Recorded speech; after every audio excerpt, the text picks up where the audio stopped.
तो नाम की कितनी बड़ी महिमा है। अजामिल का उपाख्यान आता है। एक अजामिल नाम का व्यक्ति था जो कि चोर था, डकैत था।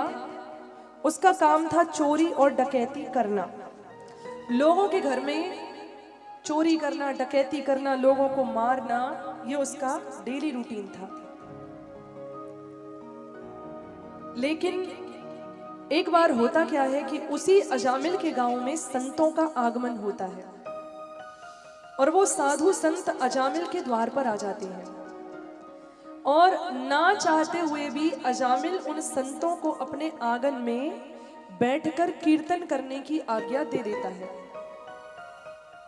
साधु संत अजामिल के द्वार पर बैठकर भगवान का नाम, भजन, कीर्तन आदि करते हैं। अब जैसे ही वो जो लोग हैं, संत हैं, कीर्तन आदि करते हैं तो अजामिल पूरी रात सो नहीं पाता। अजामिल पूरी रात नहीं सो पाता। दूसरे दिन संत जाने लगते हैं। पत्नी ने रोका। पत्नी ने अजामिल से कहा कि महाराज, ये साधु संत जा रहे हैं, बड़े भाग्य से तो साधु संतों के चरण घर में पड़ते हैं। जय हो। तो ऐसा करिए कि आप साधु संतों को कुछ दक्षिणा देकर उनके चरणों को छू लीजिए। अब जैसे ही ये कहा तो अजामिल ने तो मना कर दिया। कहा, देखो, मैंने इन साधु संतों का लोटा सोटा झांझ मजीरा नहीं छुड़ाया, यही इन साधु संतों की दक्षिणा है, नहीं तो मैं तो इनसे ये भी छीन लेता। पत्नी के बार बार कहने पर अजामिल जाता है, पांव पड़ता है, संत से कहता है कि महाराज, मैं ना एक नंबर का पापी व्यक्ति हूं। मैं चोरी करता हूं, डकैती करता हूं, लोगों को मारता हूं, पीटता हूं, तो आपको मेरे घर नहीं आना चाहिए था।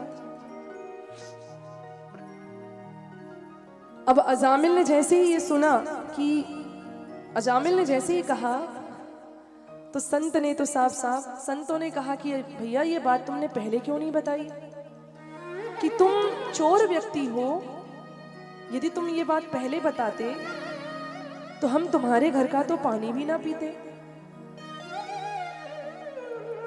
अब तुमको इस बात की सजा मिलेगी। अजामिल ने जोड़े हाथ, कहा, महाराज, क्या सजा मिलेगी? कहा कि सजा ये है कि तुम्हारे घर में जो अगली संतान हो ना, तो उस संतान का नाम तुम रख देना नारायण। क्या नाम रख देना? नारायण। क्योंकि संत जानते थे कि ये इतना पापी व्यक्ति है कि ये भगवान का नाम मुख से नहीं लेगा, लेकिन यदि संतान का नाम रहेगा नारायण तो इसी बहाने ये अपने बेटे का नाम लेगा, तो बेटे का नाम लेने से ही इसकी कम से कम भक्ति हो जाएगी।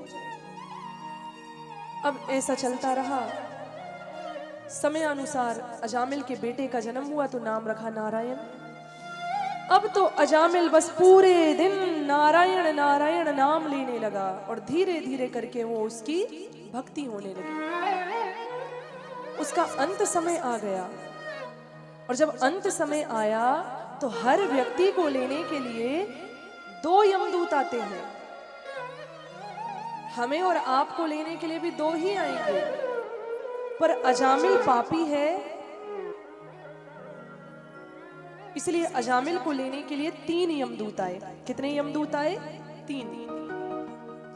अजामिल ने जैसे ही यमदूतों के भयंकर मुखों को देखा तो अजामिल के मुख से निकल पड़ा, नारायण बचाओ, नारायण बचाओ, नारायण बचाओ।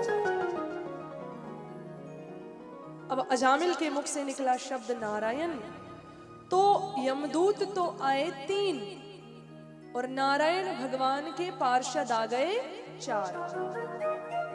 विमान पर चढ़कर 4 पार्षद आते हैं और वो पार्षद कहते हैं कि इसने अंत समय में नारायण नाम मुख से लिया है, इसलिए ये भगवान नारायण के वैकुंठ धाम जाएगा।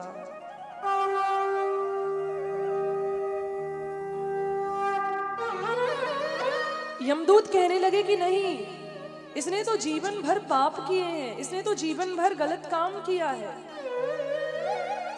इसलिए ये तो भयंकर नरक में जाएगा, इसको तो इतना बुरा नरक मिलेगा कि इसको बात समझ में आ जाएगी। विष्णु पार्षदों ने कहा नहीं नहीं, इसने कुछ भी किया हो लेकिन अंत समय में नारायण नाम लिया है तो ये तो भगवान के धाम जाएगा, क्योंकि ऐसा नियम है कि जो व्यक्ति अंत समय में भगवान का नाम लेता है वो भगवान के धाम ही जाता है। अब बातें पे बातें चलती रही, ध्यान दीजिएगा, अंत समय में भगवान का नाम मुख से निकलना ये बड़ा कठिन है। नहीं तो लोग सोचें कि जब अंत समय आएगा तो एक बार भगवान का नाम ले लेंगे और बस वैकुंठ चले जाएंगे। पर ध्यान देना सज्जनों, अंत समय में भगवान का नाम मुख से नहीं निकलता। जन्म जन्म मुहि यत्न कराही और अंत राम कही आवत नहीं। अंत समय में भगवान का नाम मुख से नहीं निकलता, चाह कर भी नहीं निकलता, और जिनके मुख से निकलता है वो बहुत बड़े भाग्यशाली होते हैं। क्यों नहीं निकलता?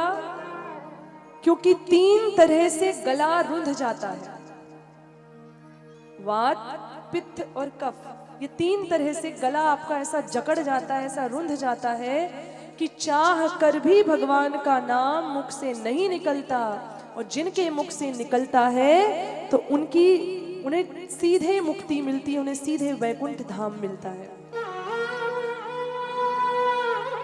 तो अजामिल पापी ने तो अंत समय में नारायण नाम लिया है।